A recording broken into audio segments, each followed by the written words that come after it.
Olá, olá. Você que esperou esse podcast, você que quer rir da minha cara, vá pro inferno. Tomara que seu time nunca mais ganhe o Super Bowl. Olá, Eduardo. Eu tô bebendo água. Oi. Tô bebendo vodka, eu devia estar bebendo água sanitária, Vanish. Depois do que aconteceu. Sapólio.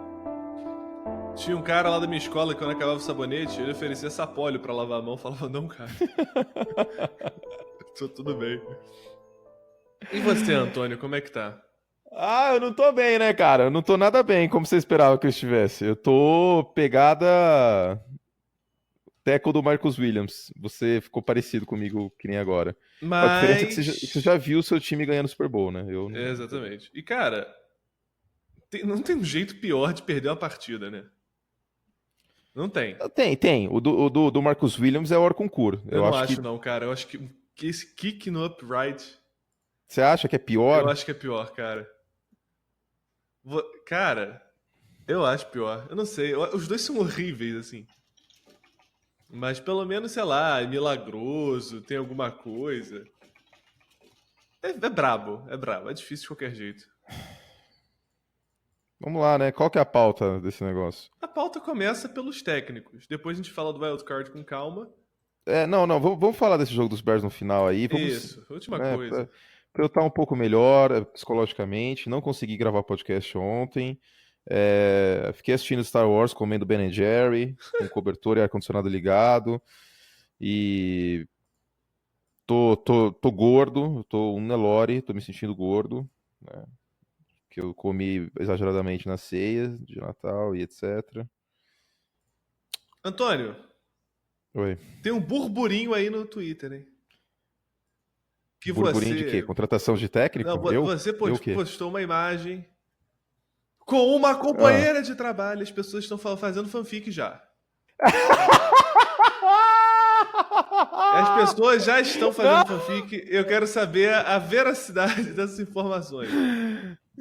Descreva a situação para as pessoas, então, que eu vou refutar como a realidade pede, porque a realidade Anthony não é Curti essa. postou uma foto Ah. celebrando Celebrando. a amizade no ambiente de trabalho com Alan Ambrosio. E aí as pessoas estão falando que eles já estão em fase de pré-matrimônio. Não, Já estão em fase de namoro. Fake news, tá ok? Isso aí. Não. Não tem nada disso. Não é gente. verdade? Que isso, que absurdo. Não, lógico que não. Não. Então o casal Antânia não está falando. Antana. Antana é muito ruim. Antana não. Alone. Não. Estou alone no caso. Estou só. Não. Não. Então, ó, Twitter. Tá Não, isso aí é fanfic das pessoas. Não, mas agora falando sério. Eu fiquei realmente impressionado com a criatividade das pessoas, achando que a gente tinha alguma coisa, uma foto normal de colega de trabalho, como eu já tirei com um monte de gente da TV. As pessoas querem ver o amor acontecer. Na tela Não, aí Então, as pessoas estão o quê? Elas estão na carência, na saudade de Brumar, e aí elas começam a querer criar outros casais que não existe, não Alane. tem... Não. Que pariu. Não. Ai. Não, eu fiquei realmente espantado. Cara, provavelmente a minha foto com mais likes até hoje. É mesmo? Deu 7 mil likes, cara. Eu não conheço 7 mil pessoas cara. na minha vida. Eu fiquei realmente impressionado. Não é o caso, tá bom? E o universo não está com aquele negócio do azar no jogo, sorte no amor. Não é o caso também, tá bom? Então, não temos nada. Vocês podem parar com essa fanfic. Eu gostei, só abrindo parênteses, né? Não tem nada a ver, realmente, juro por Deus, a gente não tá saindo nem nada. Mas eu achei engraçado que as pessoas começaram a postar qual o conselho amoroso que eu dou nesse podcast eu teria usado, né? Ah, maravilhoso. Que foi o do Sonhei com Você. Mas toca aí, vamos tocar a vinheta aí e começar a falar dos técnicos que foram. Mas obrigado pela oportunidade de esclarecer esse fato, Eduardo Miceli. É claro, sempre estou aqui para ajudá-lo. Não somos um casal. Não só. Apenas torcemos para o time de Chicago. É a única coisa que tem em comum. O resto. Não somos, Eduardo Miceli. Você pare de fanfic você também. Pauta. Ó, essa primeira pauta aqui, você quer que eu analise como torcedor dos Bears ou como profissional? Como profissional que você é? Tá. Eu não acho que é uma boa contratação o Matt LaFleur pro Green Bay Packers, não. Vamos dar a notícia antes, né? Trazer a Claro. informação. Matt LaFleur, coordenador ofensivo do Tennessee Titans, é o novo head coach do Green Bay Packers, tudo indica. E o Bruce Arians saiu da aposentadoria. O último trabalho dele tinha sido com o Arizona Cardinals até ano passado. O Arians tirou um ano sabático, estava inclusive comentando algumas partidas pela CBS. E agora é o novo head coach dos Buccaneers. Qual você quer falar primeiro? Exato. Vamos falar do LaFleur, que eu acho que chama mais atenção porque é um pouco inesperada, né? A galera foi dormir com a ideia do Josh McDaniels e acordou com o Matt LaFleur sendo contratado. O que você acha? O que eu acho? Eu acho que o Matt LaFleur... Ó, eu vivo no mesmo planeta que o Sean McVay. Eu acho que eu mereço consideração para head coach da NFL. É exatamente isso, né? Tipo, se você tomar um café com o Sean McVay nos últimos 3 anos, você vai ter uma oferta de trabalho na NFL logo mais. Cara, eu acho uma contratação misteriosa. Misteriosa porque foi a primeira vez que o Matt LaFleur estava de fato chamando as jogadas, né? Ele que soube o Sean McVay, era o Sean McVay que chamava as jogadas naturalmente. Quando ele vai para Tennessee, a gente tem a expectativa de um ataque muito fluido com uma evolução do Mariota. Não, a expectativa era um ataque completamente diferente, um ataque mais próximo ao ataque de Oregon. E, enfim, E não foi o que aconteceu. A gente não viu, foi o que claro, aconteceu. Ataque de Oregon no college, no caso, né? O isso, spread isso, isso. offense, que o ataque no qual o Marcus Mariota foi vencedor do Heisman e era uma máquina de touchdowns. Mas o Mariota entre mil lesões, né? Essa dificuldade toda de manter um quarterback saudável, a falta de evolução dele em bolas profundas, deixou esse primeiro ano chamando jogadas de LaFleur meio que em xeque. A gente fica pensando, ele teve uma boa sequência no meio da temporada chamando partidas, depois caiu de rendimento entre lesões e tudo mais, e agora ele vai para Green Bay, que tem um pessoal ofensivo melhor, né? A começar pelo quarterback. Não, e o Davante Adams, vou jogar esse cookie aí pra torcida dos Packers que teve um ano tão triste. O Davante Adams foi um dos melhores recebedores da temporada passada. Isso tem que ser dito. Absolutamente. É. Isso tem Regular que pra ser dito. caramba. No mar de. Tipo, o Davante Adams foi no ano passado, o Davante Adams que eu esperava em 2015. Que, tipo, eu Sim. apostava no Fantasy, querendo muito que ele brilhasse, entendeu? Como se fosse meu sleeper. Ah, enfim, tem o Davante Adams e tem o Aaron Rodgers, que a gente precisa se perguntar se ele tá entrando em declínio na carreira ou não. Não é sensacionalismo, é só uma questão de que ele não se cuida É, que nem o Tom Brady. é um dos Ok? desafios do Matt LaFleur começando, né? Que é domar Sim. o gênio do Aaron Rodgers. E Hum, todo mundo diz no Twitter que conhece o LaFleur por dentro, não sei o que, diz que ele tem essa capacidade de desafiar o Aaron Rodgers. Então é um bom sinal.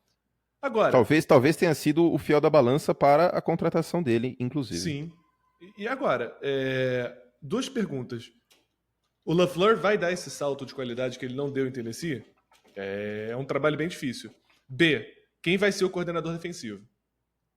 Que é outra questão crucial. Porque a parte ofensiva está pronta. Quem vai ser a pessoa que vai tocar o barco do lado defensivo da bola? É uma pergunta que todo mundo nessa É. onda de técnicos ofensivos tem que se perguntar. Você Não acha que a defesa do Green Bay Packers foi ruim na temporada passada? ruim. Eu acho que ela não foi. Ah, não foi excelente, mas. Ela foi meio do caminho. Eu acho que é uma defesa que está se rejuvenescendo. É uma defesa que tem ótimos nomes no front seven. É uma defesa que trouxe bons reforços no draft para a posição de cornerback, depois que se desfez de quase todo mundo. O Casey Hayward foi embora 2 anos atrás, o Damarius Randall foi embora, o Sam Shields foi embora. Então, é um processo de renovação e é preciso que alguém chegue para tocar esse processo de renovação. Tá. Qual LaFleur vai aparecer? O suposto LaFleur dos Rams ou dos Titans? Difícil. É a grande pergunta de $1 milhão agora. Então, fica a ver. Realmente não tenho uma opinião formada. A Mina Kynes falou isso, cara, é um mistério. A gente não sabe se Aliás, vai Mina acontecer. Kimes, um crush meu, hein? É mesmo, ela é muito bacana, Que eu mulher adoro o papel dela. maravilhosa. Nossa senhora. É, enfim, mas é fato isso. Eu tô curioso para ver. Eu não quero tomar uma decisão, não, né? Não seria decisão no caso, mas uma análise precipitada aqui, Claro, porque fica na incerteza.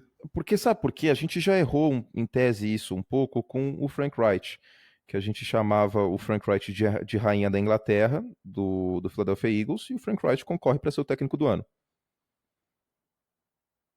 Perfeito. né? Concordo com você. E o Philadelphia Eagles teve uma queda de desempenho sem o Frank Wright e o John DeFilippo como técnico de quarterback e o Wright como coordenador ofensivo. Isso para mim é fato. Então pode ser que os Rams não sofreram essa queda sem o LaFleur, mas pode ser que o LaFleur tinha um input sim no plano de jogo, não chamava jogadas, né? O Sean McVay claramente chama o ataque do Los Angeles Rams, mas desde 2017, né, que foi o ano que o LaFleur estava lá. E o Matt LaFleur, queira ou não, meu estimado torcedor do Green Bay Packers, além de ter um sobrenome bem estiloso, né, LaFleur, Bonito. tem um currículo interessante, né? Ele foi o técnico do Atlanta Falcons de quarterbacks, foi o técnico do Matt Ryan no ano de MVP dele, né? Que foi 2016. Então, queira ou não, essa questão. É um cara novo, né? 39 anos. Na página da Wikipedia dele ainda não aparece ele como técnico do Green Bay Packers Não deve ter assinado ainda. oficialmente, né? Tá naquele vácuo Josh McDaniels, né?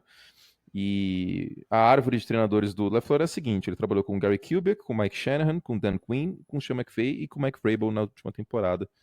Então é isso, né? E inclusive o irmão dele, o Mike LaFleur, é o técnico de wide receivers e especialista de jogo aéreo do Matt Shanahan, do Kyle Shanahan, desculpa, eu misturei o nome do pai e do filho, lá nos 49ers, ok? Então... E só um último comentário em relação a essa contratação. É que o Mariota vai ter o quarto coordenador ofensivo em, sei lá, 15, 16, 17, 18, em 5 anos de NFL. Olha o efeito Alex Smith aí de mudanças de regime. Ele teve em 2015 o tá pegado Alex Smith. Jason Michael, Terry Robisky 2016, 17, 2018. O LaFleur 2019 a decidir. Não, mas agora não dá pra culpar o Mariota disso aí também, né? Porque o LaFleur tá sendo promovido. Né? Com o Alex Smith e o Jay Cutler também. O Jay Cutler era um assassino de coordenadores ofensivos. Pois é, vamos perdi as contas de quantos coordenadores o Chicago Bears teve. O único que realmente subiu foi o Adam Gase, né? Que acabou talvez o melhor ano do Jay Cutler, tirando o início dele, né? De 2011 para até o final desse relacionamento tóxico, foi com o Adam Gase, 2015. E aí ele foi contratado técnico dos Dolphins. Adam Gase, inclusive, que está na pista. E acredito que deva estar empregado para essa próxima temporada, seja como coordenador ofensivo, seja como head coach. Vamos ver. Então temos agora 6 vacâncias de treinadores, tá, gente? A gente tem, então, o Cleveland Browns, que para mim é a melhor vacância, disparado. Temos o Cleveland Browns, temos o Miami Dolphins, o Tampa Bay Buccaneers não tem mais, daqui a pouco a gente fala, na sequência, inclusive. O que mais, Dudu? O Denver Broncos. Sim. O Cincinnati Bengals. E de cor, você sabe todos? Dolphins, já falou? Sim. Tá. Dolphins, Broncos, Cleveland, Cincinnati, agora Green Bay, Tampa Bay, que já estão teoricamente preenchidos, faltam 2. Jets, é verdade. E Arizona. Jets e Arizona Cardinals. Então são as 8 vacâncias.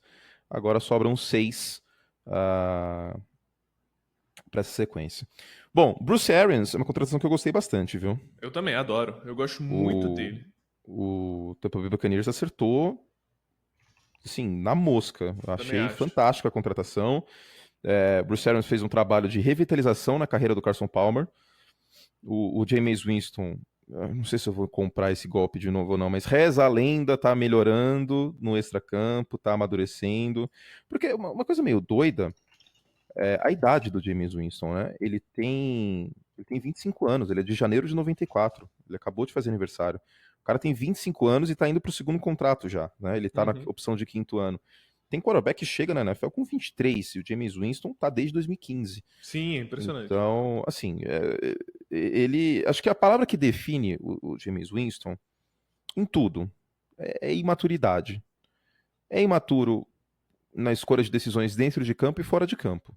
Né? Isso que ele mostrou desde os tempos de Florida State. Acho que é isso, né? Concordo. Acho que minha definição do Jameis Winston é essa. Não gosto dele como pessoa, tá? Pode ser que mude, as pessoas podem mudar, mas se mostrou um babaca muitas vezes, vamos falar a verdade. O último episódio mais recente foi a questão da motorista de Uber que ele assediou colocando a mão entre as pernas dela. Inclusive, na página da Wikipédia do Jameis Winston tem um capítulo que tem Early Life, College Career, Professional Career e controversies. Tem um capítulo só para as controvérsias do Jameis Winston. Não chega nem a ser controvérsia, é assédio, straightforward. Então, assim. são controvérsias, né? São elementos extracampo. E a mais recente foi em 2016, né? Que supostamente ele teria.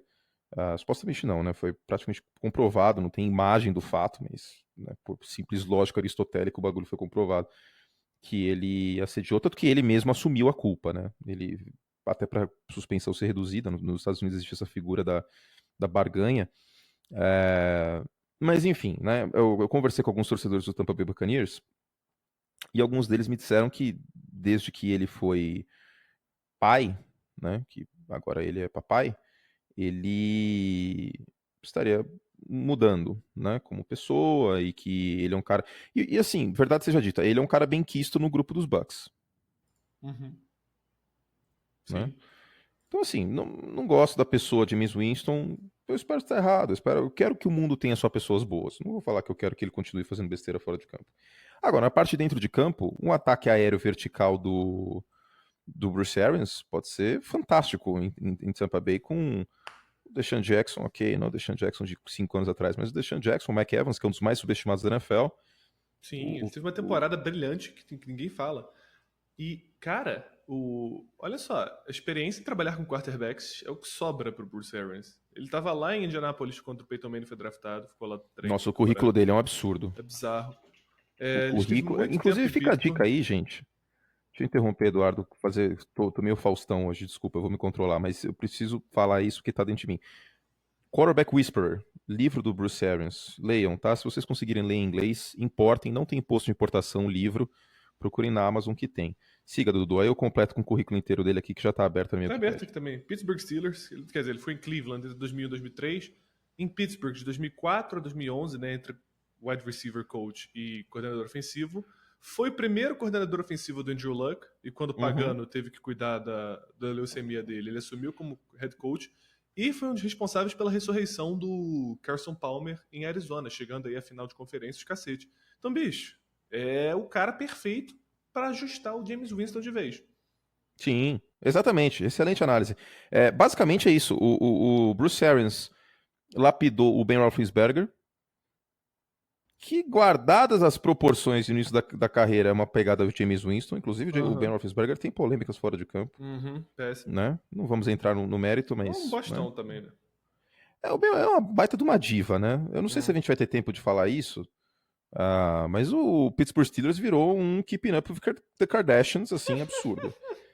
Inclusive jogadores dos Steelers falando que eles são as Kardashians da NFL. Tá uma coisa assim fora de Um série. espetáculo. Vamos deixar isso para outro podcast da semana. Isso, porque merece, é um assunto que a gente tem que falar.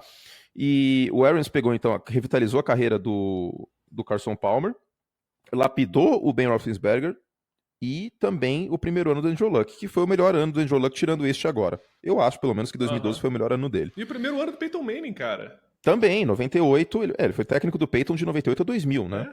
O Peyton quebrou o recorde de touchdowns passado por um calouro com o Bruce Arians de seu técnico de quarterback. Exato. Então, é um cara fantástico, é um cara que eu gosto muito, libriano como eu. Era a informação que faltava, né? E 2 vezes eleito técnico do ano, 2012 e 2014 e 2012, quando ele assumiu de maneira interina o Indianapolis Colts.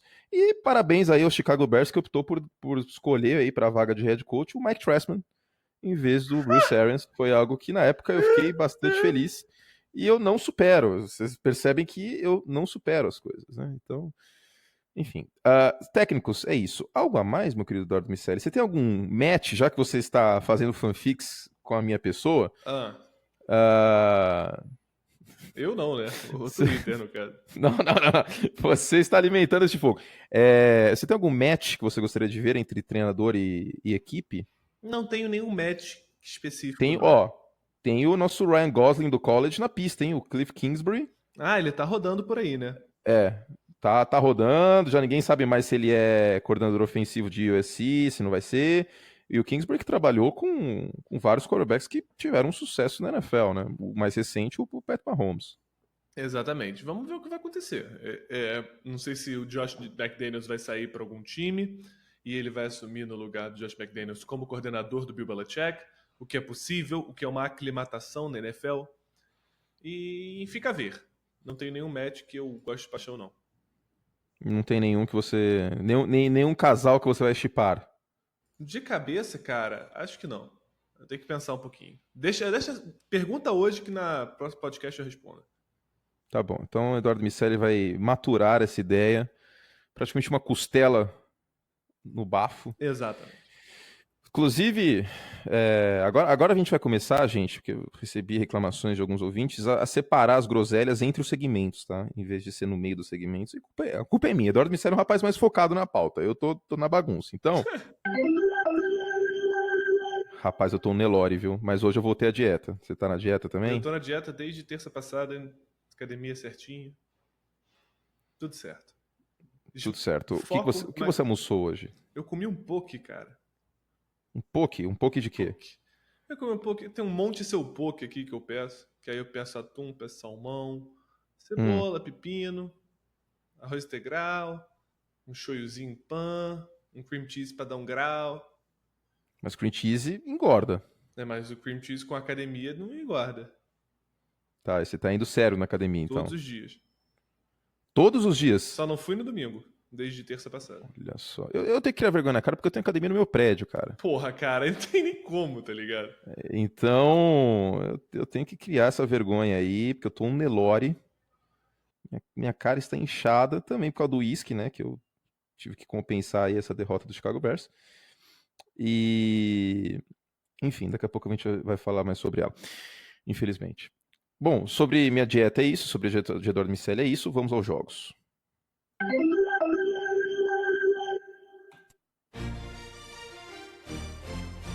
It's happening. Ah, meu Deus. O Jerry Jones estava feliz no final do jogo, hein? Eu também estaria. Mas, ó, vou utilizar um termo falado por Eduardo Miceli anteriormente neste podcast, vitória pírrica, hein? Você acha? Ah... Sei lá, ganhar nos playoffs é bom, cara. É a terceira vez que eles fazem isso em 20 anos. É importante. Mas você... Tá bom, então vamos... O Jason Garrett é a melhor situação pro Dallas Cowboys? Será que o Jason Garrett é o melhor treinador possível pro Dallas Cowboys? A gente não viu isso porque é aquele casal disfuncional que no final da comédia romântica eles ficam bem? Cara, não faço a menor ideia. Sinceramente, é um time... Tá dando um nó na minha cabeça isso. É um time que tá se redescobrindo, né? É um time que é defensivo. É um time baseado na defesa. Mas é claro que ajuda quando você tem o pior jogo chamado ofensivamente. Não. O jogo foi muito mal chamado. E eu falei isso, assim, a todos os momentos. Negócio desesperador, cara. Desesperador. Você tem o Russell Wilson que, caraca, quando que o Schottenheimer... O Schottenheimer regrediu nesse jogo. Cara... Ele regrediu. Voltou a ser o Schottenheimer da semana 1, 2 e 3. Schottenheimer, pra quem não sabe, tem gente que pede pra gente falar o nome dos times que a gente tá falando. Schottenheimer é o coordenador ofensivo do Seattle Seahawks. Isso. E eu ainda mencionei no ESPN League ontem que ele é filho do Marty Schottenheimer, que a galera zoa que o plano de jogo era run, pass, punt. Corrida, passe na terceira descida e aí chuta o punch na quarta. É engraçado porque é verdade. É engraçado porque é verdade. É o Marty Ball. E... Eu entendo que você precisa manter o que te fez chegar nos playoffs ativo. Mas chega um ponto que você tem que adaptar. Não tem como você tentar insistir no mesmo erro. É desesperador ver um time que tem o Russell Wilson como quarterback, um dos melhores quarterbacks da liga. Dudu, eu falei ontem, o Russell Wilson é o líder de touchdowns da NFL dos 2 últimos anos. Cara, pelo amor de Deus, como é que você vai ficar correndo com a bola sem sucesso? Como é que você não faz um play action numa primeira descida? Era extremamente previsível. Corrida na primeira, corrida... Eu não tenho problema com o Seattle Seahawks correr mais do que passar. Eu não tenho esse problema. O problema que eu tenho são corridas óbvias. Tipo, não tem um end around, não teve uma trap, não teve um power, não teve nada diferente. Era só corrida pelo meio da linha. E era e você via a diferença. Tipo, chegou um ponto do jogo que pra mim tava óbvio que não tinha que mais colocar o Chris Carson pra correr. Pois é. Porque era nítida a diferença dele pros outros running backs do Seattle Seahawks. Não tinha mais por que colocar o Carson. E aí você colocava o ataque em situações graves, de segunda descida pra 11, às vezes. A pior coisa que pode acontecer é a segunda pra 11. Não, eu não consigo defender, tipo. Eu entendo que vocês querem que correr com a bola faça parte da identidade de vocês. Só que quando você faz isso de uma maneira teimosa, Óbvia. Não, teimosa, óbvia e teimosa, entendeu? Aí no você. final do jogo o Russell Wilson começou a passar mais a bola, o que aconteceu? Pois é, você limita o quê? O seu melhor jogador e você deixa tudo absolutamente previsível. A gente viu a insistência tirar o melhor de duas partidas nessa pós-temporada dos playoffs. Aconteceu uma coisa muito parecida lá em Baltimore. Até eles soltarem as Não, mas rédeas. segura. Segura que a gente vai falar e a gente vai Tá. falar exatamente isso. Então, cara, Exatamente. eu fico assim, vendido, tentando entender que porra é essa, tá ligado? Tipo, por que vocês. Não, e no final do jogo foram 27 passes e 24 corridas porque equilibrou no final. É. No final, entendeu? Deu uma equilibrada no final, mas por boa parte da partida não foi o caso. Então, assustador. Agora, vamos falar um pouco do lado vencedor, em respeito ao Ah, torcedor do Dallas Cowboys também que não, é nos ouve. lógico. Mas como a gente vai falar muito de Dallas ainda, vale a pena a gente mencionar Seattle. A Ah, gente tem sim, as sim, sim. prévias. Mas do lado vencedor, o Ezekiel Elliott brilhou, 137 jardas. É o segundo jogo de 100 jardas na carreira do Ezekiel Elliott numa pós-temporada. E o primeiro running back dos Cowboys que tem 30 toques na bola desde o Emmitt Smith na final da NFC de 95. Uau. Então, o Dallas Cowboys encontrando uma identidade do último título do Super Bowl dos Cowboys, né, que foi em 95. E o engraçado é que o Elliott não tinha um touchdown terrestre desde a semana 12. É muito louco isso. E aconteceu uma coisa que eu falei muitas vezes aqui nesse podcast, que o Dak Prescott não é pipoqueiro, sobretudo jogando em casa. Não, é mais do que isso. Quando você faz um feature dele com as pernas da red zone, as coisas acontecem. Isso é um fator que não Nossa, pode isso ser aí é uma coisa. questionado. Todo jogo do Dallas Cowboys eu falo isso na transmissão, velho. Não tem um jogo que eu não fique desesperado falando por que o Scott Linehan não coloca o Dak Prescott para correr na red zone, porque se você faz isso, é um elemento a mais terrestre para a defesa se preocupar, e por tabela isso pode acabar aliviando o Ezekiel Elliott. E o Ezekiel Elliott pode acabar brilhando mais. O Dak agora é o quarterback dos Cowboys mais novo a vencer um jogo de playoff, e é uma franquia que teve quarterbacks históricos, e muitos deles no Hall da Fama, né? O Roger Staubach, Don Meredith, Uhum. o Troy Aikman. Então, queira ou não, deu certo. O Amari Cooper, que vinha numa reta final de temporada terrível, terrível, terrível, terrível. Os 3 últimos jogos do Amari Cooper foram muito ruins. Eu gosto da Teve crítica. 106 jardas recebidas. Jogou muito bem. E o Seattle Seahawks, só rapidamente, uma estatística interessante. Como esse time nos playoffs em casa é um monstro, mas fora de casa não é tanto. Com o Russell Wilson de quarterback, são 1 vitória e 4 derrotas fora de casa para Seattle em playoff. Uau. Na era Russell Wilson, desde 2012. E na franquia, na história da franquia, 3-12, cara. Que O Seahawks isso, tem cara. 3 Bizarro. vitórias fora de casa só em playoff. Muito louco, né? E é a primeira vez que o Seattle Seahawks é eliminado num jogo de abertura de playoff para eles na era Russell Wilson, Pete Carroll. Então, assim, agora antes da gente falar, acho que dos Cowboys é isso, né? Que a gente ainda vai falar mais nas prévias. Uhum. Então, fazer uma pergunta delicada. Não era para ter demitido o Jason Garrett, então? Não sei. Eu acho que não. Eu acho que não. Eu acho que não. Assim, por um lado, eu acho que o Dallas Cowboys pode mais. Eu acho que poderia. E é meio que a grama do vizinho tá sempre mais verde, sabe? A gente sempre vai ficar imaginando. Puta, imagina o Sean McVay nos Cowboys. Entendeu? Mas, veja bem, Mas, aparentemente a NFL toda tá nesse ritmo, né? Imagina não sei quem, o Sean McVay no teu é. lugar. Tá bom. Eu não vou no meio, no mesmo termo, mas imagina o Bill Belichick nos Cowboys, vai. Aham. Então, essa pegada. Tá. Imagina o Bill Belichick. Imagina um técnico melhor nos Cowboys. É isso. Mas tá bom, tá bom. Não é porque. É tipo Poderoso. Eu vou fazer uma analogia aqui agora. Vamos lá. É tipo Poderoso Chefão 3. Poderoso Chefão 3 é um filme ruim?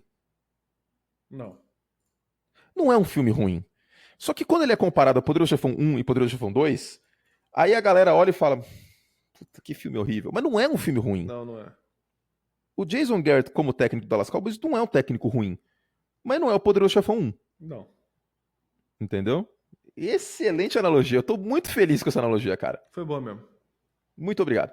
Então, sobre esses times é isso. E sobre o Seattle Seahawks, pra dar uma animada no torcedor, que eu sei que tá pistola com o Schottenheimer, E com o Pete Carroll também, né? Porque o Pete Carroll tem que ter um input de fazer mudança no segundo tempo. Eu sei que o Pete Carroll é um técnico óbvio. de mentalidade defensiva, mas isso não pode acontecer. Tem uma nuance aí, né? Pô, da mesma forma que no Super Bowl, com o passe do lado do Russell Wilson, também teve. A chamada é do Darrell Bevell, mas quem anuiu com isso foi o Pete Carroll. Então, tem essa pulga atrás da orelha. Mas, contudo, todavia, o Seattle Seahawks fez muito mais do que se esperava. A gente não pode esquecer que a previsão do USA Today era de 2-14 para esse Mas time. eles erraram tudo, né? Não, tá, sim, ok. Mas tinha muito pessimismo no mundo, né? Sim, em relação a essa nova era. Então, fez mais, fez mais do que se esperava. Eu acho que o torcedor do Seattle Seahawks pode, assim, é difícil terminar a temporada feliz, mas, enfim, né? Eu acho que dá pra. É o que é, né? É o que tem na mão.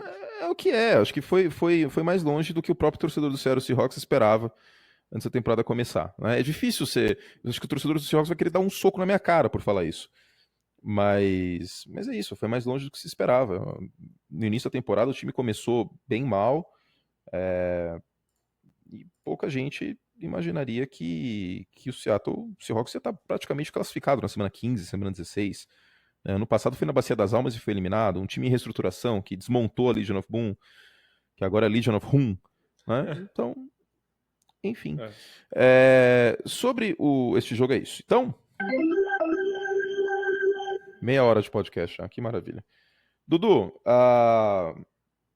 você quer mandar uma mensagem de carinho aos haters do Andrew Luck? Tem hater ainda? Oh, se tem!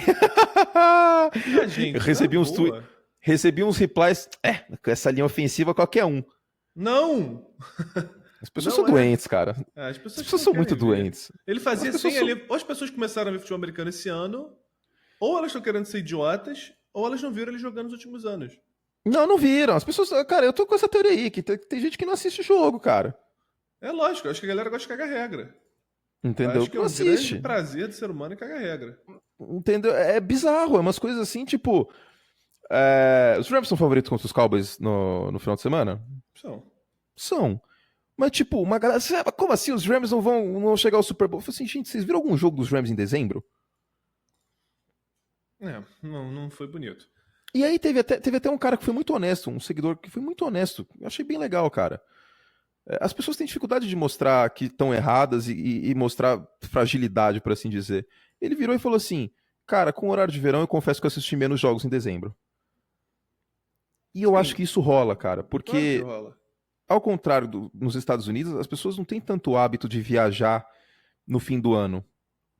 Uhum. Tipo, aqui no Brasil é costume. Eduardo foi para Itaipava, conheço gente que foi pra praia. Eu fiquei em São Paulo trabalhando, né? Como faço desde 2014. Sim. Mas. E aí, queira ou não tem TV a cabo na praia, certo? Não. Algumas pessoas conseguem ver no Watch ESPN, mas tem gente que não tem internet na praia, etc. Então, semana 16 e semana 17 já é prejudicada pela própria natureza. E aí, com o horário de verão, os times bons que estão no prime time, não é todo mundo que vê os jogos. Beleza. Então, realmente, eu acho então, que regra na internet. Mas eu acho que o zeitgeist das pessoas está em outubro ainda. Que, tipo, o Indianapolis Colts não é o time que é agora. Não, mas, cara, o ponto é, dá uma opinião informada, vê os jogos. Se você não viu os jogos, porra, aceita que tem gente que tá vendo, tá ligado? Pelo amor de Deus. É o meu ponto. Agora, o que o Quentin Nelson fez nesse jogo foi brincadeira, Deus, hein? Cara, bizarro. É um negócio de maluco. A linha defensiva dos Texans tem família, velho. Cara, foi assim, um negócio bizarro mesmo. E, cara... Não, eu ia falar que os Colts dominaram esse jogo de um jeito, cara.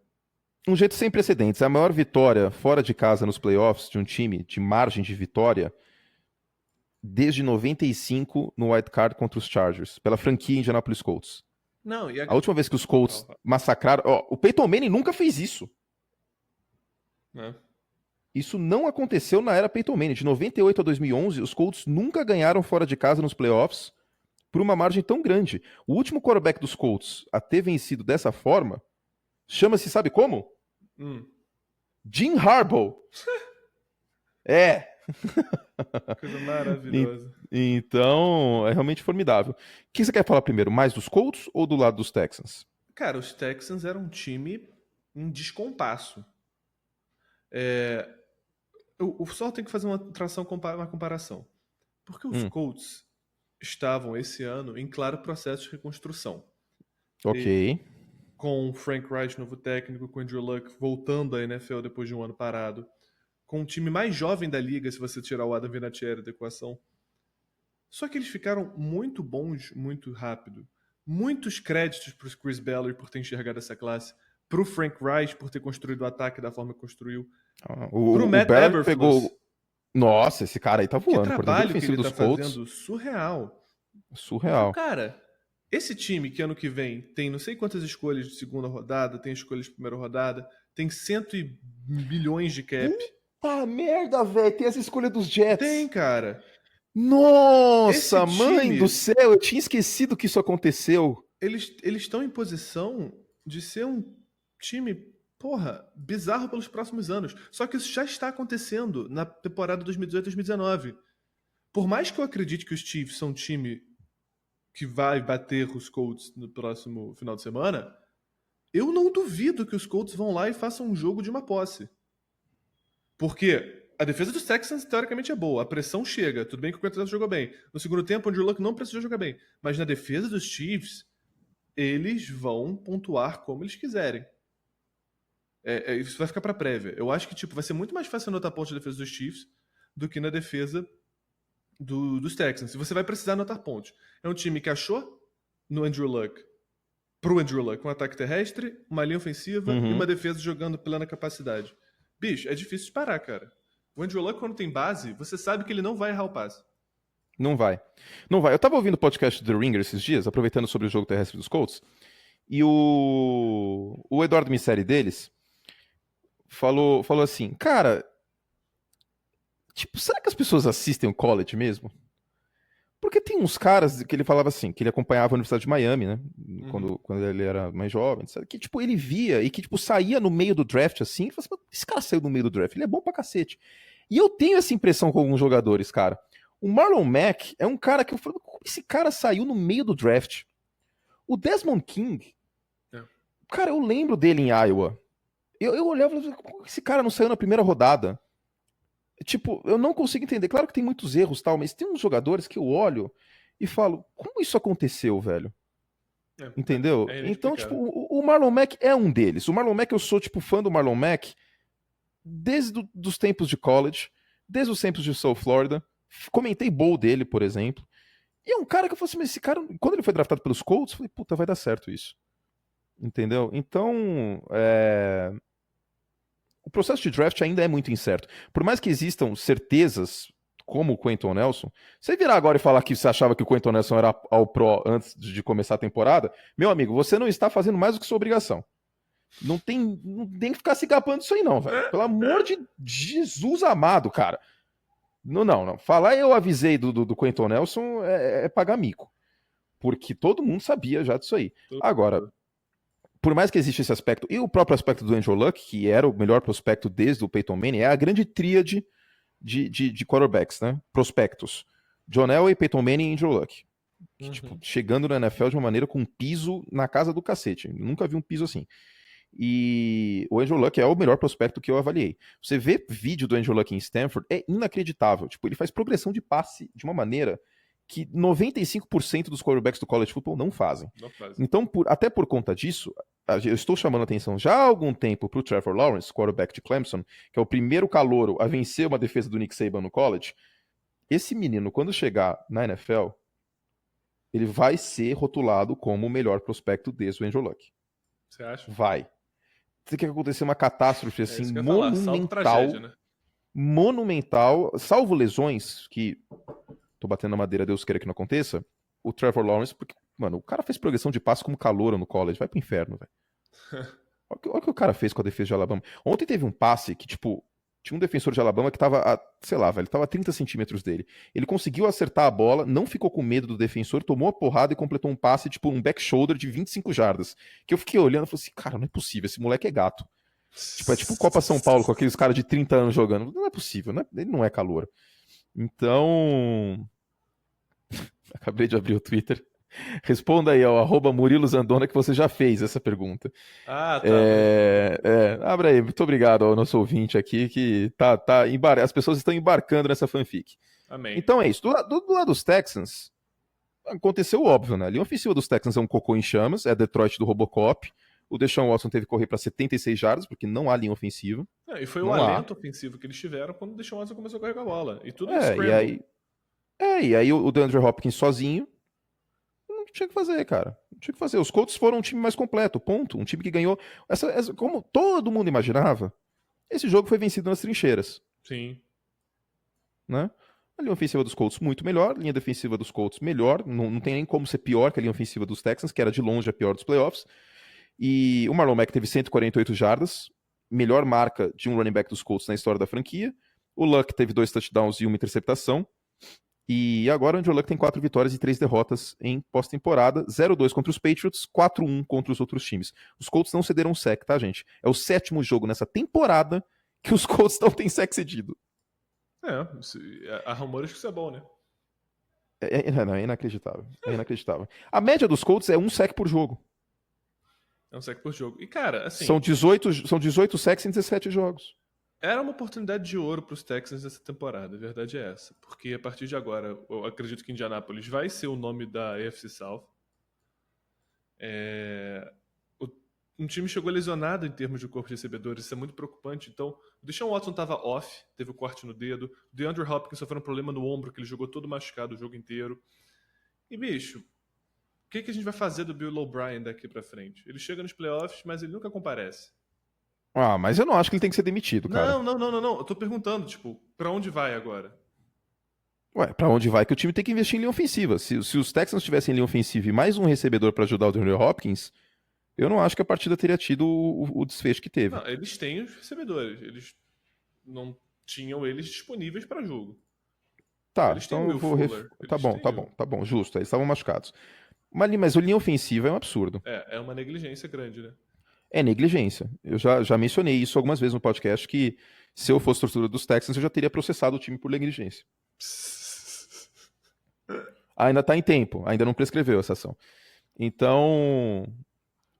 E uma coisa muito doida, o Houston Texans nunca passou do Divisional Round. Tudo bem que é uma franquia de 2002, mas a gente tá começando a ficar acostumado já a ver os Texans nos playoffs e sempre empaca. Tipo, Pois é. Da mesma forma que os Patriots nunca jogam Wild Card Round, os Texans estão virando o contrário. É uma coisa muito louca isso. Agora 3 vitórias e 5 derrotas em pós-temporada, e o máximo que o time chegou foi a semifinal de conferência. Nunca nem jogou final de conferência e já teve time para isso. Já. Agora, dito isso tudo, corneta.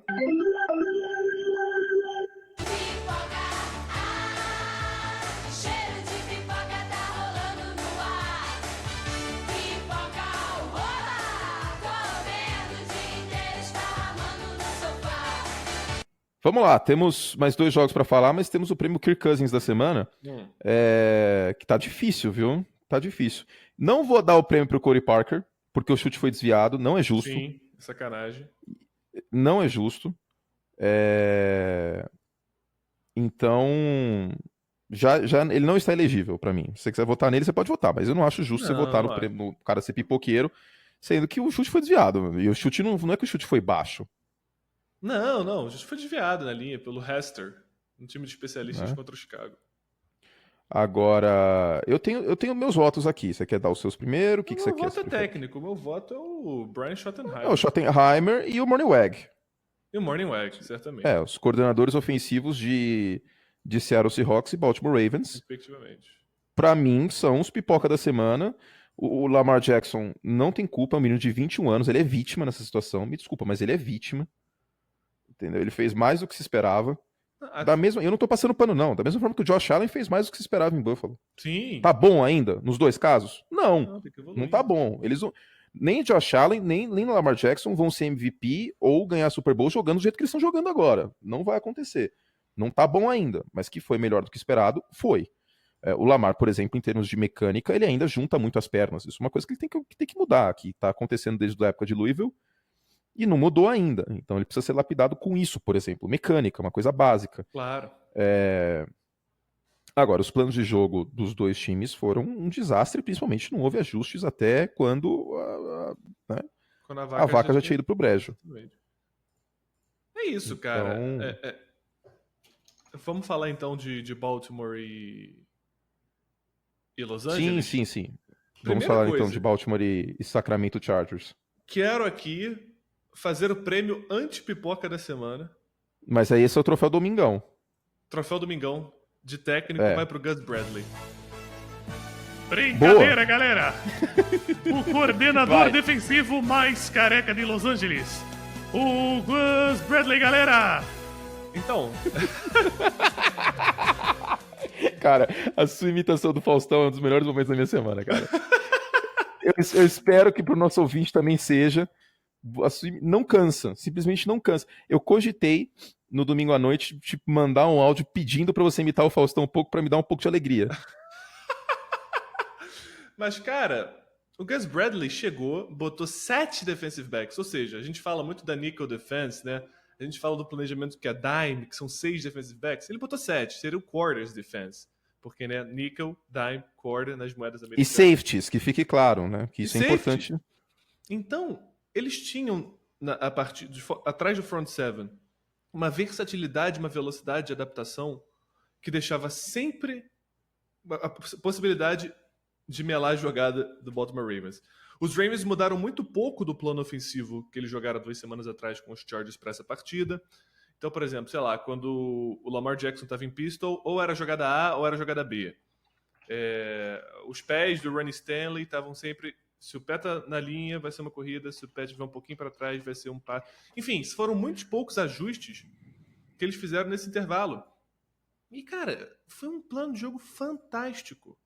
Fantástico. Os safeties dos Chargers são a coisa mais moderna que a gente pode esperar da posição na NFL. E não é todo time que vai conseguir fazer isso, porque não é todo time que tem a profundidade de elenco que o Los Angeles Chargers tem. Isso a gente tem que dizer também. Você pode tentar replicar isso, mas é muito, muito difícil se você não tiver o personnel para fazer. Exatamente. Se você não tiver o elenco, a profundidade de talento que a equipe tem, não dá. Simplesmente não dá. Coisa, vimos o Joey Bosa e o Melvin Ingram alinhando internamente na three technique, né? Na parte interna da linha defensiva. Eles são edge rushers, né? Eles vão pelas pontas da linha ofensiva para tentar criar pressão por fora. Vimos o Joey Bosa conseguindo pressão por dentro.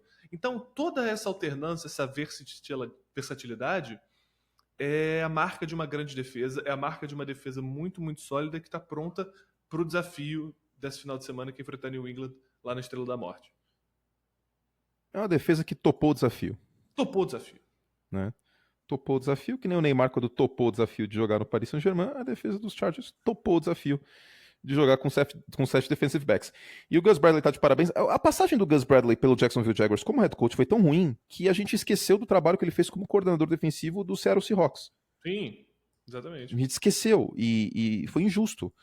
Né? Agora, com o seu Cam Chancellor pessoal, que é o Derwin James, agora lá em Los Angeles, um trabalho formidável. E os Chargers com o Philip Rivers têm 4 vitórias e nenhuma derrota no Wild Card Round, só que nos outros jogos 1-5. E fora de casa, nessa temporada, são 8 vitórias e 1 derrota do Los Angeles Chargers. É um time que é o grande road warrior dessa temporada da NFL, né? Agora então, tem que falar mais desse jogo, né? A gente já falou da parte defensiva. Eu tava elogiando o Orlando Brown antes do jogo começar, né? Falei, putz, talvez a gente tenha errado na avaliação do draft e tal, ele não teve uma temporada ruim. Mas o Melvin Ingram engoliu ele com farofa e fritas, hein? Porra. Pra mim foi o homem da partida, foi o Melvin Ingram. Nossa senhora, cara. Ele foram 2 sacks, fumble forçado, fumble recuperado. Tipo, cara, fez tudo.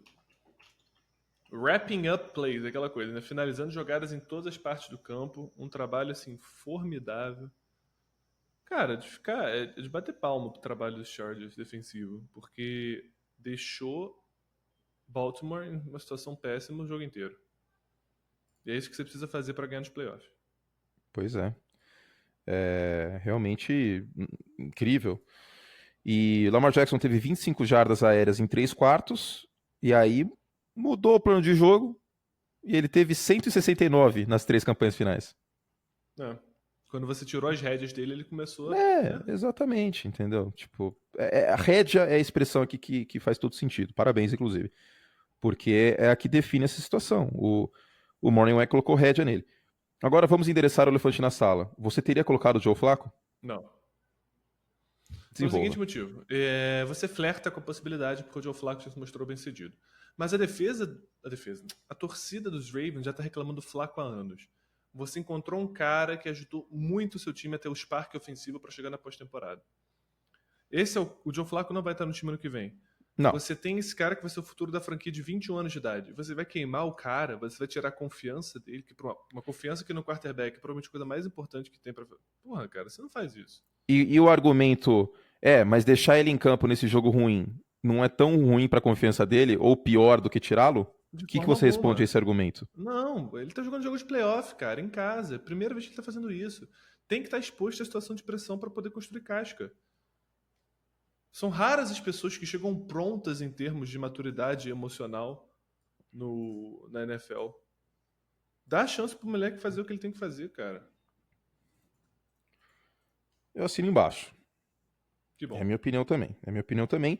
E a analogia que eu usei no Twitter resume a situação. A primeira briga com a namorada nova, você vai terminar com ela, vai voltar com a ex, que você sabe que não tem futuro. Boa analogia. Você é um fera, né, nas analogias. Aí um cara respondeu, mas é jogo de playoff. Tudo bem, se o cara quiser transar naquela noite é a mesma coisa. É a mesma lógica, é jogo de playoff, quero transar hoje. Por causa disso, você vai ceder a pressão, voltar com a sua ex, que todo mundo sabe, todos os seus amigos falam que não vai ter futuro, que vocês não têm nada a ver, que em 2012 vocês foram felizes, mas que agora já passou, que você é uma pessoa diferente, que ela é uma pessoa diferente, vocês não estão mais na mesma página. Mas é isso, caro, o Joe Flacco é caro, né? Tem que cortar o rapaz, você vai dar mais uma chance. E outra, seria uma vitória pírrica, vai ganhar dos Chargers pra tomar uma piaba dos Patriots na rodada seguinte. Pra quê? Pra colocar a cabeça do Lamar, sei lá como. Não, pelo amor de Deus, gente. A grande questão é a seguinte, a gente nunca pode esquecer que não é videogame. Pois é. Não é videogame, gente. Tipo, se você tira um menino de 21 anos que ganhou a confiança, que o perfil do time no Twitter há 2 semanas atrás postou uma foto de This is our quarterback, vai lá e tira ele, justamente no momento mais importante da carreira dele, é muito frustrante, cara. 100%. É muito frustrante. É o equivalente a você tá pegando a Scarlett Johansson, dando uns beijos nela, achando que vai rolar alguma coisa, e entra o FBI e fala, parado, todo mundo com a mão na cabeça. Que isso, cara? Essas analogias estão, tipo, out of control. Mas foi outra boa analogia, não foi? Foi boa. Muito obrigado. Então, sobre esse jogo é isso.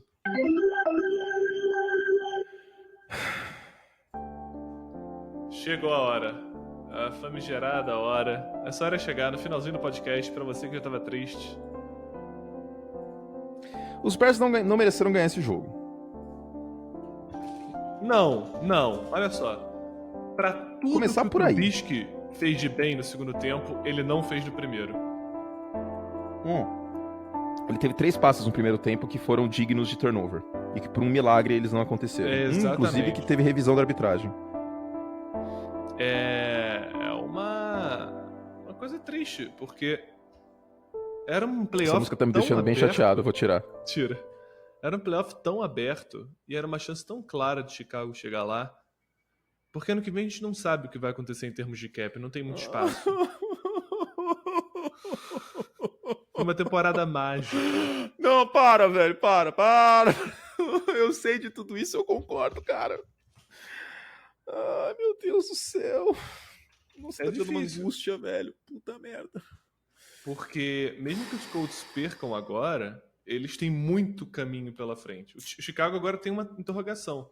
E passa necessariamente pelo Trubisky virar o quarterback que ele precisa virar. Porque os Bears têm 2 free agents na defesa para a próxima temporada. Que é o Adrian Amos e o Bryce Callahan. São esses 2 aí, basicamente, tá? Que são realmente importantes para a unidade. O resto tá todo mundo assinado para 2019. Sim, ainda tem muita gente sob contrato. Não tá perdido o cenário, não, gente. E o contrato do Khalil Mack é maravilhoso. O contrato do Khalil Mack com o salary cap subindo do jeito que tá subindo é maravilhoso. O contrato do Khalil Mack é tranquilíssimo. Então... Só em relação a esse comentário com o salário, com o cap aumentando, é a tônica, é uma nova modalidade de contratos, que são contratos assinados antigamente que estão caindo de valor relativo com o aumento do cap e com os novos deals de quarterback, que é o caso do Russell Wilson e do Andrew Luck. Os deals deles são muito baratos para quem eles são. E o do Aaron Rodgers daqui 5 anos também vai estar barato. Exato, essa é a coisa. Interessante pensar isso. E é isso. Assim, a questão pra mim é que o Oakland Raiders não renovou com o Khalil Mack também porque eles não tinham dinheiro pra pagar o signing bônus. Sim. Que tá mudando pra Oakland, pra Las Vegas, tem empréstimo, etc, etc. Isso foi um fator, eu não duvido. Mas é bem triste, né, que isso tenha acontecido para os Raiders, claro. A sorte dos Raiders, como os Bears não passaram, agora a escolha dos Bears não vai ser tão no fundo do draft de 2018, mas ainda para Chicago 2019, mas ainda é uma barganha. É barato. Pro jogador que ele é, Né? barato. É barato. Não foi um fator o Khalil Mack como se esperava no jogo contra os Eagles, porque a linha ofensiva dos Eagles está fazendo um trabalho formidável, hein? E essa é a diferença entre os Eagles de antes e os Eagles de agora. E também porque o Nick Foles está se virando rápido da bola, né? Isso tem que ser dito. Isso. Não à toa teve o recorde de passes completos contra o Washington. Mas a defesa a linha ofensiva do Philadelphia Eagles pegou J.J. Watt, Devon Clowney e Whitney Mercilus, pegou Ryan Kerrigan, pegou Khalil Mack. Só teve um sec na partida que foi do Leonard Floyd. Só. E, tipo, é um fator. Queira ou não, é um fator. Não tem como. Vamos lá. Nick Foles, 6 vitórias e 1 derrota como zebra nas últimas 2 temporadas, incluindo 4-0 nos playoffs. Nick Foles, 5º quarterback na era Super Bowl a vencer 4 partidas consecutivas de playoff como zebra. Nick Foles, 4-1 em pós-temporada na carreira, empatado com Donovan McNabb na história da franquia Philadelphia Eagles. Nick Foles, passe para touchdown pro Golden Tate, faltando 56 segundos. É o 5º passe para touchdown para virar um jogo no minuto final nas 15 últimas pós-temporadas. Sem precedentes, praticamente. É bizarro.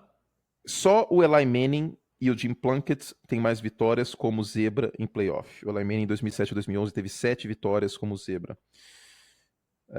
Enfim, do outro lado, o Trubisky não jogou bem no primeiro tempo. Definitivamente não jogou bem, parecia apavorado. Passes, assim, inconsequentes, às vezes até em cobertura tripla. Por um milagre, os Bears não perderam o jogo já no primeiro tempo. Pois é. No segundo tempo ele jogou bem melhor, sobretudo na campanha que armou o field goal do Cody Parker, que acabou sendo desviado. E por incrível que pareça, uma franquia que é de 1920, que é uma das 2 franquias que está na NFL desde a primeira temporada, o Trubisky quebrou o recorde de jardas passadas da franquia Chicago Bears com 303. Uau, em playoff. Estamos na temporada 99 do Chicago Bears. Isso é formidável. 99. Em 99 temporadas, não teve um quarterback dos Bears passando para mais de 300 jardas num jogo de pós-temporada. Vá tomar no meio do cu essa franquia. Agora eu tô começando a ficar... Desculpa o palavrão, agora eu tô começando a ficar pistola. Fala um pouco aí, que senão eu vou ficar xingando todo mundo. Mas o Trubisky no segundo tempo, ele deu um pouquinho da esperança do que ele pode ser. E não vamos deixar essa derrota, da maneira mais dolorosa possível, omitir o fato de que o Allen Robinson teve uma partidaça. O Allen Robinson... 143 jardas recebidas, também recorde do Chicago Bears. É bastante. Em pós-temporada. É bastante. Cara, Philadelphia é um time drasticamente diferente do Philadelphia de 6 semanas atrás. Por isso que eu falo, Philadelphia tá indo novamente pra Louisiana enfrentar os Saints. E não vai ser igual o jogo, eu acho. Viu? Não tem como ser igual. Não tem como ser. É um jogo pós-temporada. Tanto que naquela época o Bully falou, os Eagles vão ganhar dos Saints em 2 anos. Eu falei, risos. Só que agora eu não falo risos. Eu fico muito, muito preocupado. Porque a linha ofensiva tá jogando em altíssimo nível. Eles encontraram o quarterback que se livra rápido da bola. Encontraram o quarterback ótimo. Nick Foles tá fazendo aquela magia Nick Foles. E olha só, se Trubisky joga melhor no primeiro tempo, o Chicago era pra ter matado esse jogo. Porque o Foles lançou 2 interceptações, fez uns lançamentos meio porcos. Então, cara, você tá dando asa pra... Qual é essa expressão mesmo? Dando asa pra o quê? Não sei o quê. Dando asa à cobra. E... sei lá o que vai acontecer no domingo, bicho. Eu ainda acredito que New Orleans é um time melhor, mais completo. Ofensivamente, especificamente, né, do que o Chicago. Claro que defensivamente é pior. Não, ofensivamente, Óbvio. sobretudo. Não, Mas lógico. é uma defesa... Todos os 31 times da NFL são mas piores que a defesa defensivamente do Chicago Bears. Sólido e que tem um ataque que é bem melhor a começar pelo quarterback. E que diferença faz? Mark Ingram, Camara, Michael Thomas. Sim, Drew Brees é o vice do MVP, pô. Pois Pelo amor de então, Deus. cara, Pelo amor de Deus. É o cara que tem o recorde de passe pra touchdown na carreira. Tipo, Drew Brees é um ícone. É difícil. E jogar na Louisiana é muito difícil. Não que em Chicago seja fácil, mas, porra, Louisiana, os Saints nunca perderam com o Drew Brees. Não, outra. Não, desculpa, todo respeito ao Soldier Field, mas é outra parada, velho. O Superdome é uma coisa, o Soldier Field, até porque o Soldier Field é um estádio menor, um estádio de 60 mil lugares, é um estádio aberto. É outra parada, é outra pegada. O buraco é mais embaixo. Então, não tem nem comparação aí. Vou dar razão ao Eduardo e vou dar razão ao torcedor do Saints, porque teria que ser. Tá vendo? Essas pessoas que viram e falam, curte é clubista. Se eu fosse clubista, primeiro que eu ia colocar os Bears ganhando o Super Bowl. Segundo, que eu ia falar que, não, lógico que não, a torcida dos Bears é muito intensa. Não, pelo amor de Deus, né? Bom senso, gente. Cara, é um time que tá jogando a alma. E essa é uma grande diferença quando chega a pós-temporada. Você está com medo de Nick Foles? Tô um pouquinho. Mas assim, é porque os Eagles estão se mostrando um time completo, né? Como eles se mostravam há muito tempo. Tudo bem que Chicago resolveu não atacar a secundária dos Eagles por muito tempo. Deixa eu te fazer uma pergunta que, infelizmente, não tem como acompanhar tudo o tempo todo e com certeza você vai saber responder melhor do que eu. Como que tá a linha ofensiva do Saints em saúde? Cara, o Terron Armstead jogou o último jogo e, teoricamente, tá bem de saúde. Tipo, não tem nenhum grande... porque o Fletcher Cox tá comendo todo mundo com farofa. Pois é, e a linha ofensiva do Saints também é bem boa, assim. Até porque eles tiveram agora, teoricamente, 2 semanas light, né? Eles enfrentaram o Carolina já em modo avião, que perderam, tudo bem. E agora tiveram a bye week. Então, é pra dar todo mundo no ponta dos cascos em termos de saúde. Eu acredito que tenham colocado o Armstead lá justamente para dar um pouco de snaps para ele antes da pós-temporada. Agora sim, algo importante. Qual é a maior fraqueza do Philadelphia Eagles defensivamente? Secundária. O Mitchell Trubisky é um quarterback capaz de, por um jogo de 4 períodos, expor a secundária dos Eagles? Eu não acho que é. Até o Drew Brees o esquema do Neg, não. O Drew Brees então tá aí, tá resolvido já. Eu acho que esse é o xadrez que vai ter. É isso. A gente vai falar muito mais disso no podcast de prévia nessa semana, mas o duelo principal da partida, claramente, é esse. É a secundária dos Eagles contra o Drew Brees. É isso. Sim. Entendeu? E eventualmente em dobras no Michael Thomas, se vai sobrar alguém. E se esse alguém que sobrar. O Ted Ginn tá saudável agora, isso faz muita diferença, até porque ele pode esticar o campo. Então, assim, tesão esse jogo, né? Eu tô muito, muito animado, tô muito preocupado, mas tô animado.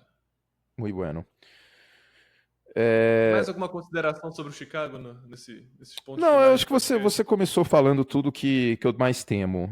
O contrato do Trubisky vai entrar agora no seu 3º ano. O Robert Mays, que é o Anthony Curti do podcast The Ringer, porque ele torce pros Bears, ele tá extremamente preocupado, porque ele pensa da mesma forma que eu, assim, em, cara, 95% das coisas. E esse time dos Bears foi montado para ter o melhor shot, o melhor tiro possível nessa temporada de 2018.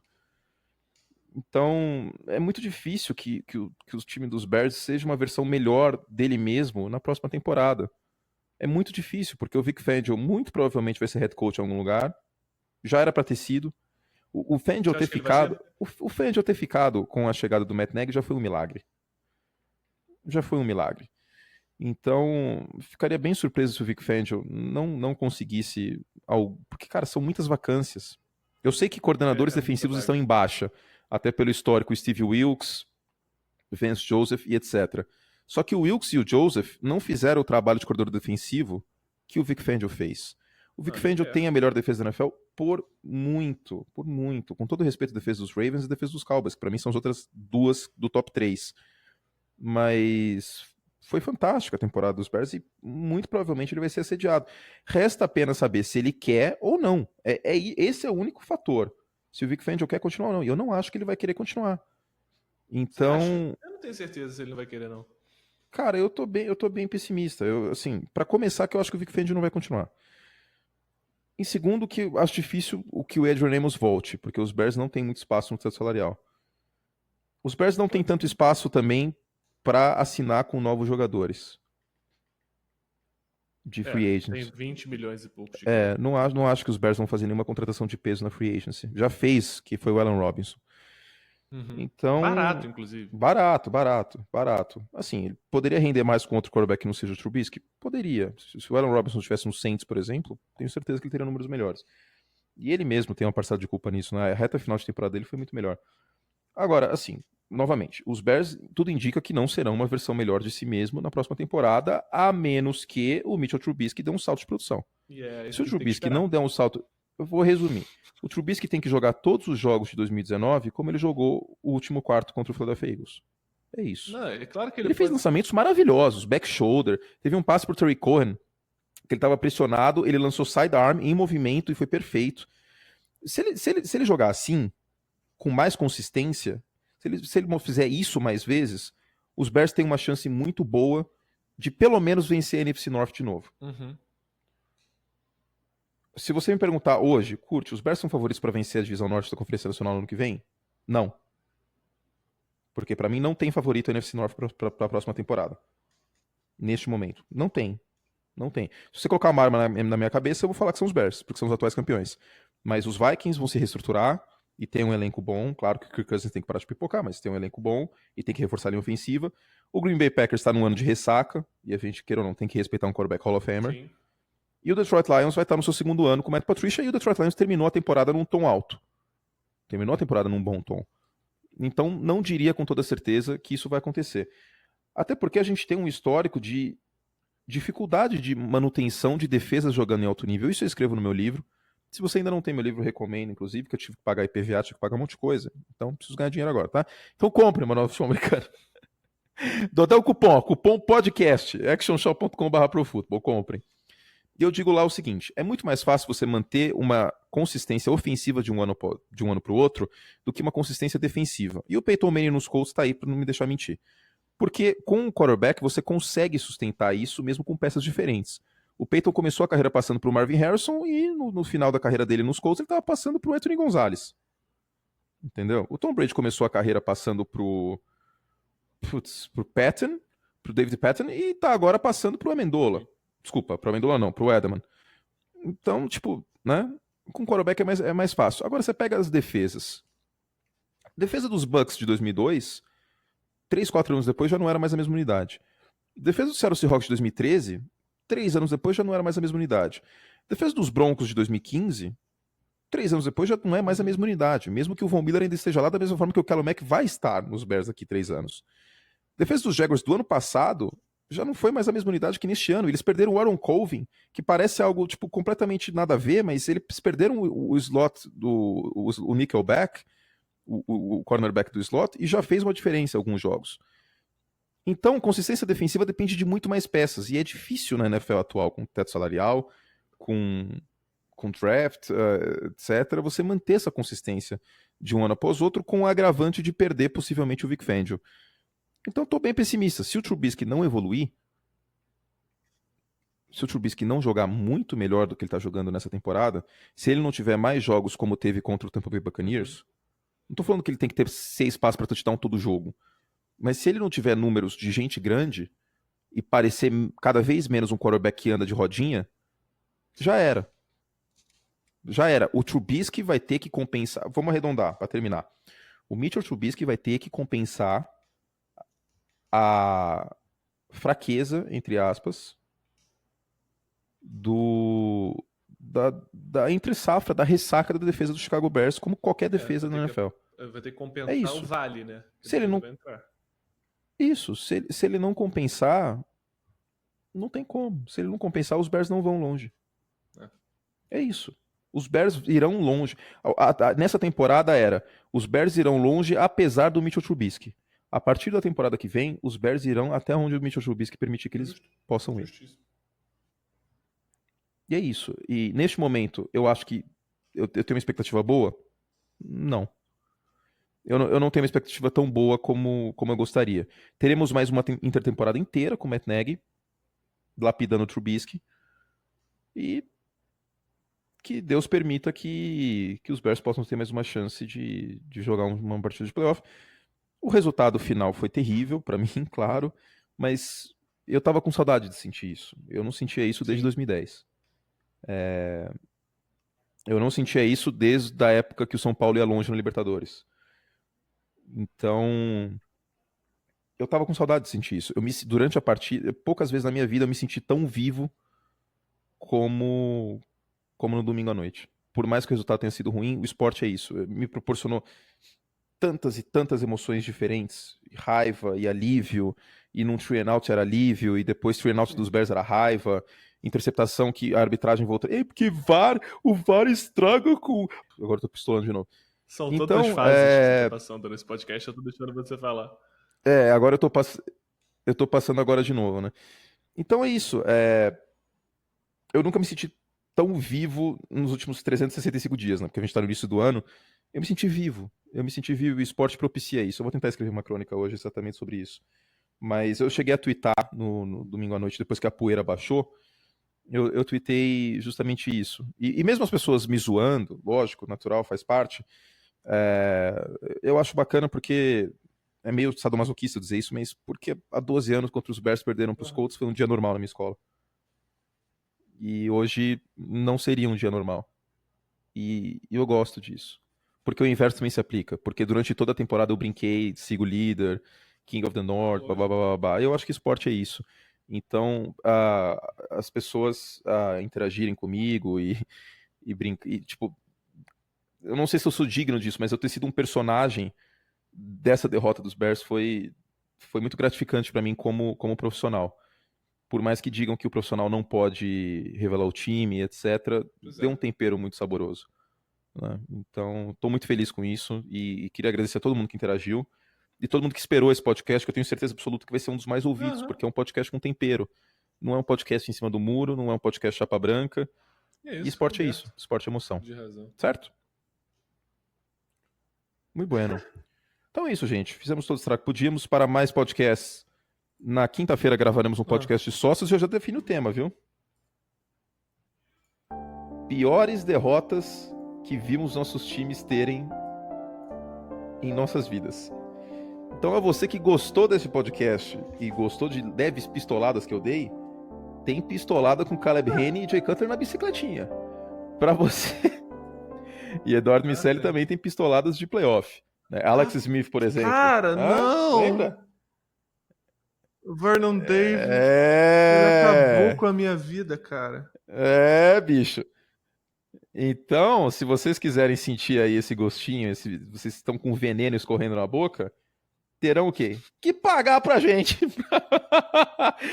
pra sentir isso aí. Basta assinar nosso site, então, em profootball.com.br/assine. Tem mais textos, tem mais podcasts, tem tudo que você precisa para acompanhar o futebol americano, como se fosse uma revista, né? Como há muito tempo atrás a gente tinha revistas, o nosso site você pode assinar e é mega barato, tá bom? E para quem tá em dúvida, provavelmente a gente vai fazer uma promoção de playoff. Ainda não sei ao certo, mas provavelmente vai fazer uma promoção de playoff na semana que vem. E realmente espero vocês aí nesse semana teste de playoff e espero vocês também em fevereiro, março, abril, com a cobertura completa do draft e da free agency. Tá bom? Então, profootball.com.br/assine. Esse é o nosso endereço para você assinar o nosso podcast. E já tem promoção no plano anual. Se você quiser assinar o plano anual, 30% de desconto. E é isso, tá bom? Dudu, algo a mais? É isso, você falou tudo já. Meu coração está pronto para quinta-feira e a próxima vez que a gente for gravar o podcast. Show. Gente, beijo carinhoso. Obrigado pelo carinho. E é isso. Obrigado por fazerem parte da minha vida. E você que tá no ônibus, você que tá no metrô, você que tá viajando de cidade para cidade em busão, você que tá lavando louça, você que tá na academia, obrigado por permitir que eu possa fazer parte da sua rotina. Tá bom? De coração. Espero que seu dia seja ótimo e um beijo carinhoso. Até o próximo podcast.